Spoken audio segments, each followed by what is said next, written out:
हम सदन में क्या चले गए, ये लोगों ने भोजपुरी को भेज दिया। जहां मेरी फिल्में उसी छपरा या पूरे बिहार में सिल्वर जुबली होती थी, वहां आज एक दर्शक नहीं है। जो धर्म के नाम पे वोट मांगते हैं, जो धर्म के नाम पे लोगों को भड़काते हैं, मैं उनका विरोधी हूं। अब उनको लगता है कि मैं उनकी सोच का विरोधी हूं, तो मैं धर्म का विरोधी हो गया। आप सिर्फ मंदिर मस्जिद बनाकर लोगों को कितना रोजगार दोगे आप? अब मां जानकी का मंदिर भव्य बनने जा रहा है, ये विरोधी यहां भी मुंह उठा रहे हैं, जितने एनडीए के विरोधी हैं। तो मैं आप लोगों को सचेत कर देना चाहता हूं, इन लोगों की जमानत जब्त कर देना। जहां सनातन के विरोध में कोनो बात भई, जहां हिंदू विरोधी, हमारी आस्था हमारी मां है, मां जानकी मां है। आप मां राम मंदिर के लिए आप कह रहे हैं, वो आवाज अब मंदिर बन गई बा तो कहता कि वहां हॉस्पिटल बनता तो वहां लोग इलाज कराते हर समुदाय के लिए, ये बात कह रहे हैं। और मतलब उससे पता चलता है ये लोग क्या थे पहले। भोजपुरी सिनेमा को, भोजपुरी में काम करके, हिंदुत्व का नाम लेके सब कुछ किए, कमाए खाए, आज भोजपुरी इंडस्ट्री बंद हो गया। भोजपुरी इंडस्ट्री जो हम राष्ट्रीय पुरस्कार दिलवा के चले थे, इन लोगों को मशाल दिए थे, और हम थोड़ा सदन में गए, हम सदन में क्या चले गए, इन लोगों ने भोजपुरी को भेज दिया। इन लोगों से पूछना चाहिए भोजपुरी इंडस्ट्री क्यों बंद हो गई, क्यों काम बंद हो गया, कि जहां मेरी फिल्में उसी छपरा या पूरे बिहार में सिल्वर जुबली होती थी, वहां आज एक दर्शक नहीं है। उसका कारण कौन है? किसने भोजपुरी को बदनाम किया, किसने भोजपुरी की ये हालत की, किसने जो किया? तो आज वो लोग जवाब दें कि वो इंडस्ट्री पे ताला लगा के आप कोई और कुछ उम्मीदें देंगे। ये छूट पर, जहां पर एक जंगल राज था, उस दल के साथ जहां सनातनी विरोधी आवाजें निकलने लगी, राम मंदिर के खिलाफ आप लोग आवाज निकल रहे हैं, मां जानकी के मंदिर जो बनने जा रहा है उसके विरोध में आप लोगों की आवाजें निकल रही। इससे ये पता चलता है आपकी विचारधारा क्या है, और जनता जान रही है। इन लोगों की जमानत आप जब्त कर देना।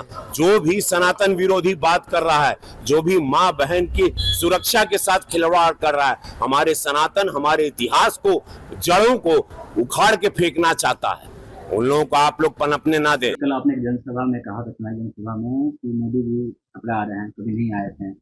हम आपको बता दें कि 2 बार मोदी जी यहाँ आ चुके हैं। इसका वीडियो वायरल होने के बाद यहाँ के विधायक प्रेम गुप्ता ने कहा कि बैल बुद्धि को कौन समझाए, ये पढ़ाई जरूरी, इसलिए पढ़ाई जरूरी है। मोदी जी 2 बार पटना में आ चुके हैं, उनको कौन बताया? देखिए, पढ़ना जरूरी है, इस बात को मैं उनके बातों को नकार नहीं सकता। शिक्षा जरूरी है, लेकिन शिक्षा खुद के लिए जरूरी नहीं है, समाज के लिए भी जरूरी है। आप शिक्षा और पढ़ कर किए क्या? 10 साल तो आपको मिला छपरा, बट आज तक विधानसभा में आपने छपरा के लिए कोई बात कही है तो बता दीजिए। छपरा के लिए लड़े हैं तो बता दीजिए। छपरा के लोगों का प्रॉब्लम सॉल्व करने के लिए आपने कुछ किया है तो बता दीजिए। 10 साल में तो इन बच्चा बच्चा से आदमी बड़ा हो जाता है, 5वीं क्लास में चला जाता है 10 साल का बच्चा। लेकिन ये तो 1 क्लास तक, 1 क्लास लोग बोलते हैं ना, ये तो 3rd क्लास बना दिए छपरा को। तो देखिए, वो बुजुर्ग आदमी है, उनका सम्मान है मेरे नज़र में। ठीक है, उनको लगता है कि बैल बुद्धि है, तो मैं बैल बुद्धि ही सही हूँ, कम से कम छपरा के विकास के लिए सोच तो रहा हूँ। छपरा के लोगों के लिए बेहतर करने की प्रयास तो कर रहा हूँ। तो ठीक है, ये उनका विचारधारा है, वो सम्मानित है, उनके लिए कोई दिक्कत नहीं है। पिछला विधानसभा में चिराग पासवान नीतीश कुमार के सामने विरोध में थे। इस बार नीतीश कुमार के घर गए हैं, खन्ना का प्रसाद खाएं, क्या कैसे देखते हैं आप इसे? बहुत अच्छी बात है।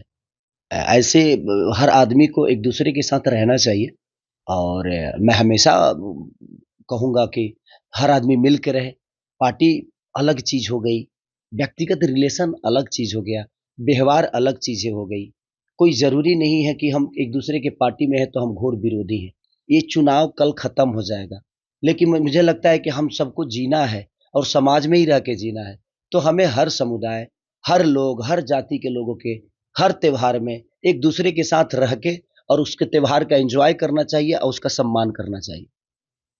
अच्छा सिंह आज भी बयान दिया है कि मैं खेसारी को क्यों सपोर्ट करूँ, वो मेरे बारे में उल्टा-सीधा बयान देते रहते हैं, इसलिए मैं उनको सपोर्ट नहीं करूँगी। वहीं पे पवन सिंह की पत्नी को उन्होंने सपोर्ट किया है कि मैं उनको लेजिस्लेशन सपोर्ट करूँगी, लेकिन खेसारी को सपोर्ट नहीं करूँगी। Thank you.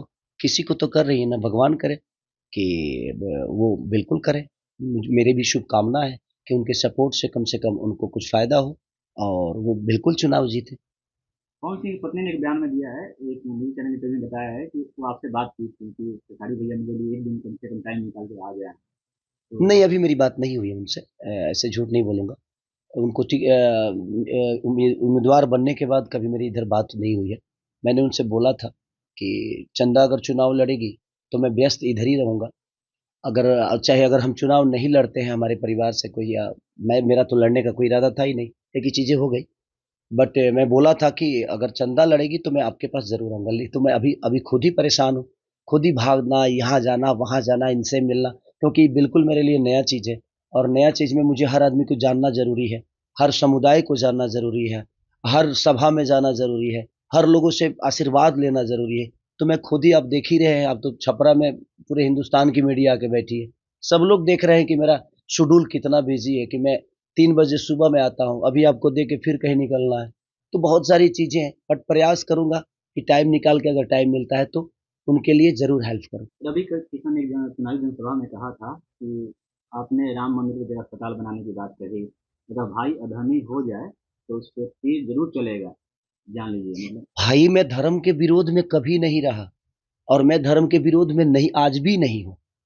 लेकिन लोग जो धर्म के नाम पे वोट मांगते हैं, जो धर्म के नाम पे लोगों को भड़काते हैं, मैं उनका विरोधी हूं। अब उनको लगता है कि मैं उनके सोच का विरोधी हूं तो मैं धर्म का विरोधी हो गया। मैंने राम के बारे में थोड़ी कुछ कहा, मैंने बोला कि भाई मंदिर जरूरी है, बट कॉलेज भी तो जरूरी है, शिक्षा भी तो जरूरी है, अस्पताल भी तो जरूरी है, लोगों के रोजी रोजगार भी तो जरूरी है। आप सिर्फ मंदिर मस्जिद बनाकर लोगों को कितना रोजगार दोगे आप? श्रद्धा दिल में होता है किसी भगवान के लिए, मंदिर में भगवान नहीं होता है, हमारे दिल में होता है, उत्पन्न होता है, तब हम मंदिर जाते हैं। मेरा विषय वो है कि मंदिर बनना चाहिए, मैं ये नहीं कह रहा हूं कि मंदिर नहीं बनना चाहिए, मंदिर बनना चाहिए, लेकिन मंदिर के साथ साथ लोगों का ख्याल भी। आखिर बताइए, आप मंदिरें बना दे और लोगों के पेट में अन्न ही ना दे तो भूखे भजन होता है क्या? और रवि भैया के बात के लिए तो आप बिल्कुल कुछ मत कहिए, वो तो जीने के लिए कुछ बनाते नहीं है, वो तो मरने के लिए बनाते हैं। आपने उनका बयान सुना हो गया, माननीय आदित्यनाथ योगी जी के सामने बोल रहे हैं कि तुम लोग अगर यहाँ पे जलोगे गोरखपुर में तो सीधे स्वर्ग में जाओगे। तो वो जीते जी आपको कुछ नहीं देंगे, मरने के बाद का प्रोसीजर उनका जो है वो बहुत प्यारा होता है, कि आपके चैन से जलने के लिए वो व्यवस्था करेंगे, आपके जीने के लिए वो कोई व्यवस्था आपको नहीं देंगे। वो कुछ भी बोल सकते हैं, वो महादेव है भाई, और हम लोगों के बड़े भाई है, और उनका विचारधारा अलग है। तो आपने सुना होगा ना, और उस पे आदित्यनाथ योगी जी हंस रहे हैं, क्योंकि उनको भी लग रहा है कि ये जोकराई चल रहा है। कौन आदमी बताइए मरने के बाद ये सोचता है कि मैं जलूंगा तो, गोरखपुर में जलूंगा तो स्वर्ग बन जाऊंगा? ऐसा तो नहीं कि वो स्वर्ग का सीढ़ी है, उन्होंने जलने के लिए वो चीता बनाया है कि स्वर्ग का सीढ़ी बना दिया है? रावण तो स्वर्ग का सीढ़ी बना नहीं पाया, लेकिन हमारे रवि भैया ने स्वर्ग की सीढ़ी गोरखपुर में बना दी है। अब जिसको जलना है, आप उस स्वर्ग के सीढ़ी पे जाकर बैठो, आप जलोगे, सीधे स्वर्ग में चले जाओगे। तो छोड़िए, वो बड़े भाई है भाई, वो कुछ भी बोल सकते हैं। सर जी, आज छठ पूजा है, आप छपरा के प्रत्याशी हैं, कैसे देखते हैं? आपको तो पहले छठ की बधाई, क्या कहेंगे इस बार? सबसे पहले मेरे देशवासियों को और छपरा की जनता को मेरी तरफ से छठ की ढेर सारी शुभकामना। और मैं छठ के हर उस घाट पे जाने के लिए इच्छुक था, बट मैं इसलिए नहीं जा रहा हूँ कि जाने के बाद सेल्फी के लिए बहुत सारी प्रॉब्लम होती है, हंगामा होता है, और मेरे जाने की वजह से हो सकता है जो व्रती लोगों को बहुत ज़्यादा आहत भी पहुँचेगी कि ये आए और वोट के लिए आए, तो मुझे अच्छा नहीं लगता। इसीलिए श्रद्धा तो बहुत है, बट सिर्फ सेल्फी की वजह से कुछ हंगामा ना हो जाए, कुछ प्रॉब्लम ना हो जाए, इसलिए मैं घाट पे नहीं जा रहा हूँ, ताकि जो भी व्रत किए हुए हैं लोग हैं उनको परेशानी हो। तो उसके लिए थोड़ा सा मुझे माफ़ कर दीजिएगा, नहीं तो मैं ज़रूर आता। अभी छोटी कुमार जो बीजेपी प्रत्याशी हैं, उन्होंने अपने आईडी वीडियो पोस्ट किया है जिसमें गाली गलौज किया जा रहा है, बता रहे हैं कि आरजेडी के नेताओं द्वारा किया गया है, और फिर देख लीजिए वीडियो में जंगल आ जाएगा। अब यही तो मैं भी समझ नहीं पा रहा हूँ कि प्रत्याशी लोग चुनाव जीतने के लिए इतने हद तक गिर सकते हैं कि अपने ही लोगों से वीडियो बनवा के और अपने ही आईडी पे शेयर करते हैं। तो सोचिए इनकी मानसिकता क्या है। बेहतर चीज इनको नहीं शेयर करना है, इनको गलत चीजों को शेयर करना है, क्योंकि ये जातिगत कार्ड खेल के चाहते हैं कि खेसारी को डिस्टर्ब करे। बट देखिए, सबसे बड़ी चीज है कि मुझसे इससे फर्क नहीं पड़ता है। आज के लोग समझदार हैं इस बात को, क्योंकि देखिए अपने आईडी से एक प्रत्याशी होकर और इतने भड़काऊ चीजों को आप शेयर कर रहे हैं। वो खड़ा है चुनाव में कि खेसारी लाल यादव खड़ा है, कहीं ना कहीं देखिए छपरा की जनता मुझ पे विश्वास जता रही है। आज मैं कहाँ गया था, नैनी नैनी फकुली गया था, जहाँ पे सिक्का से तौला गया। सिक्का से नैनी फकुली में, वहाँ सारे के सारे लोग राजपूत समाज के लोग हैं। हमारा बिक्की भाई वहाँ के बहुत अच्छे इंसान हैं। उन्होंने मुझे सिक्का से तौला। तो मैं जातिगत इंसान हूं ही नहीं, और ना ही मेरे अंदर कभी जातिगत बात आएगी। तो हर समाज के लोग माने कहीं ना कहीं मुझे प्यार करते हैं। मैं अभी गया था एक राम समाज में, वहां के लोगों के घर पे मैं खुद ही साग रोटी खाया, क्योंकि मेरे लिए कोई जाति मायने रखता ही नहीं है।